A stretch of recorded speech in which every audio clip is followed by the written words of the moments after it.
அடுப்படி கைமணத்தில் நான் இன்றைக்கி Kumbakonam degree coffee போடுறது எப்படின்னு பார்க்கலாம். இது வந்து எல்லாருக்கும் தெரிஞ்ச விஷயந்தான். இது வந்து டிகிரி காஃபிங்கிறது வந்து பசும்பாலை வந்து நாங்கள் வீட்டிலையே கறந்து ஃப்ரெஷ்ஷாக தண்ணி இனி ஊற்றாமல் அந்த பாலில் வாங்கி காஃபி போடுவோம். இது வந்து காஃபி தூள் வந்து கும்பகோணத்துலேருந்து வாங்கின காஃபி தூள். இது வந்தும் ஃபுல்லாக அரைச்சி நல்லா ஃப்ரெஷ்ஷானது. இதில் வந்து ஃபஸ்ட்டு இந்த ஃபில்டரில் ஒரு 1/4 ஸ்பூன் சுகர் போட்டிருக்கேன். அப்புறம் ஒரு 4 ஸ்பூன் காஃபி தூள். இது வந்து சிக்கரிலாம் ரொம்ப கலக்காதது. ரொம்ப கலந்தான்னா ரொம்ப பித்தம் உடம்புக்கு ஒத்துக்காது. அதனால் இது ஒரு 4 ஸ்பூன் போட்டிருக்கேன். இப்போ தண்ணி வந்து நல்லா கொதிக்கணும். கொதித்த பிறகு அதில் ஊற்றினாதான் டிகாஷன் நல்லா இறங்கும். இப்போ வந்து இது நல்லா கொதிக்குது தண்ணி. இப்போ இதில் ஊற்றணும். இப்போ இந்த காஃபி தூள் போட்டதில் மேலே மேலே அந்த தட்டை போட்டு வச்சிடணும். வச்சுட்டு இப்போ தண்ணி ஊற்றணும்.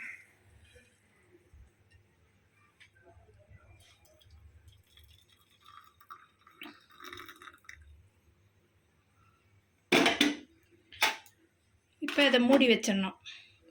இது ஒரு 5 மினிட்ஸில் இந்த ஃபில்ட்ரு டிகாஷன் இறங்கிடும். அப்புறமா இப்போ காஃபி போடலாம். இப்போ டிகாஷன்லாம் வெந்நீர் ஊற்றுனது இறங்கிடுச்சு. இப்போ டிகாஷன் ரெடி ஆகிடுச்சு. இங்கே பாருங்கள். இப்போ வந்து காஃபி போட வேண்டியதுதான். பால் 1 டம்ளர் மட்டும் ஊற்றி போட்டிருக்கேன். இப்போ நல்லா கொதித்து பொங்கி வருது. இப்போ ஆஃப் பண்ணிவிட்டு இப்போ காஃபி கலக்க வேண்டியது. ஃபில்ட்ரு காஃபி வாசனையாக இருக்கிறதுக்கு ஒரு சீக்ரெட் இருக்குது. இதுக்கு வந்து இந்த ஃபஸ்ட்டு சுகர் 1 ஸ்பூன் போட்டு இந்த டிகாஷனை கொஞ்சம் ஊற்றி இதை ஃபஸ்ட்டு ஆற்றிக்கணும். அதுக்கு பிறகு பாலை ஊற்றி ஒரு ஆற்றணும். அவ்வளோதான்.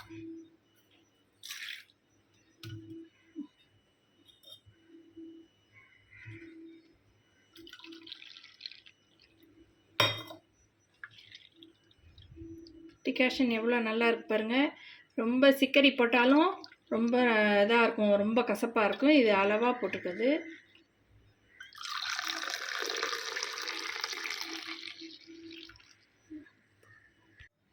கும்பகோணம் டிகிரி காஃபி ரெடி ஆயிடுச்சு.